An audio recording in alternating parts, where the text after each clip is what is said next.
Assalamualaikum warahmatullahi wabarakatuh. Anak-anak, hari ini Bu Nur Imala akan memberikan materi pelajaran mengenai Quran Surat Al-Ma'un.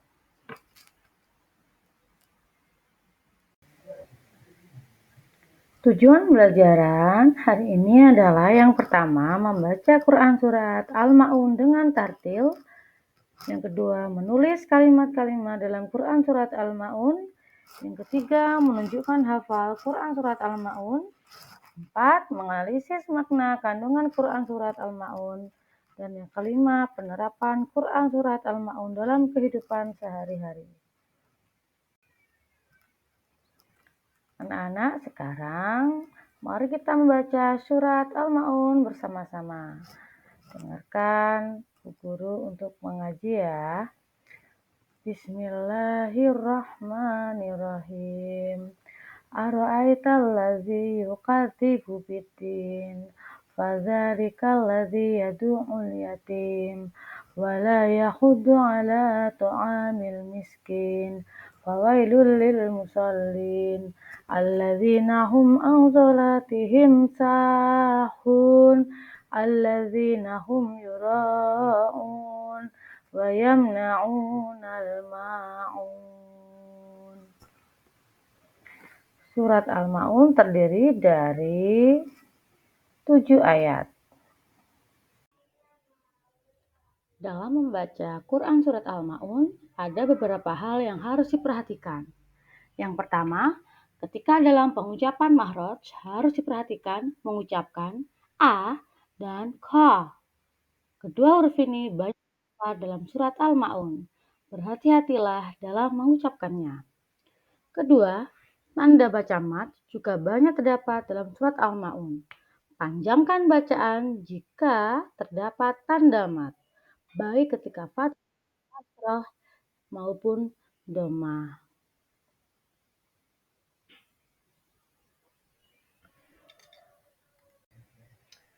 Setelah fasih melafalkan Surat Al-Ma'un, mari berlatih menulis ayatnya. Perhatikan bentuk huruf hijaiyah dan perubahan bentuknya, serta bagaimana cara menyambung huruf-huruf hijaiyah tersebut. Dalam menulis Quran Surat Al-Ma'un dari ayat 1 sampai 7, jangan lupa diperhatikan penyambungan kalimat ayat dalam huruf hijaiyah. Sekarang mari kita mengartikan Quran Surat Al-Ma'un. Ayat pertama, Ara'aital ladzi yukadzibu biddin. Artinya, tahukah kamu orang yang mendustakan agama? 2. Fadzalika alladzi yad'ul yatim. Itulah orang yang menghardi anak yatim. Wala yahuddu 'ala ta'amil miskin. Dan tidak menganjurkan memberi makan orang miskin. Fawailul lil musallin. Maka celakalah bagi orang-orang yang sholat. Alladzina hum an sholatihim sahun. Yaitu orang-orang yang lalai dari sholatnya. Alladzihum yura'un. Orang-orang yang berbuat riya. Wa yamna'unal ma'un. Dan enggan menolong dengan barang berguna. Salah satunya cara untuk menghafalkan Quran Surat Al-Ma'un yaitu dengan cara praktik berpasangan. Bagaimana cara praktik berpasangan? Kalian silakan masing-masing siswa saling berpasangan ya, ada 2 orang untuk langkah pertama. Langkah keduanya, siswa pertama menghafal bacaan, siswa kedua mengartikan ayat tersebut. Di mana ayat demi ayat secara bergantian ya. Yang kemudian langkah ketiga, siswa pertama menghafal bacaan beserta artinya, lalu siswa kedua mengkoreksi. Langkah keempat, siswa mendemonstrasikan hafalan di depan kelas. Dan langkah kelima, siswa yang lain mengisi rubrik penilaian temannya. Makna kandungan Quran Surat Al-Ma'un. Surat Al-Ma'un adalah surat yang ke-107, terletak pada juz 30, di mana surat ini terdiri atas 7 ayat.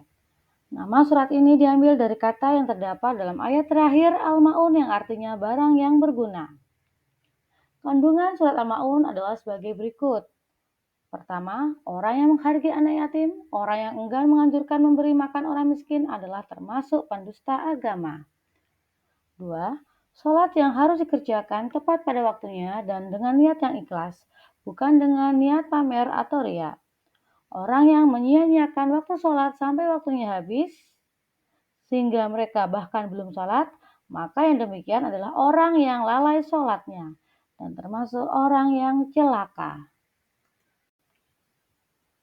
Penerapan Quran Surat Al-Ma'un dalam kehidupan sehari-hari. Anak-anak bisa melihat di gambar, yaitu yang pertama, anak-anak yatim yang tinggal di panti asuhan, kita wajib untuk memberikan bantuan kepada mereka, menyayangi. Kemudian gambar kedua, ketika ada kesusahan, anak-anak yatim itu perlu kita bantu. Dan yang gambar ketiga, ingat jangan lupa sholat tepat waktu. Karena orang yang suka lalai sholatnya termasuk orang yang celaka. Demikianlah pembelajaran hari ini mengenai Quran Surat Al-Ma'un. Baik itu bagaimana cara membaca, menulis, menghafal, makna kandungan, maupun penerapannya dalam kehidupan sehari-hari. Anak-anak, jangan lupa dipraktekkan dalam kehidupan sehari-hari ya. Jangan lupa belajar membacanya sesuai dengan tajwidnya. Demikian pembelajaran dengan Bu Nur Imala. Wassalamualaikum warahmatullahi wabarakatuh.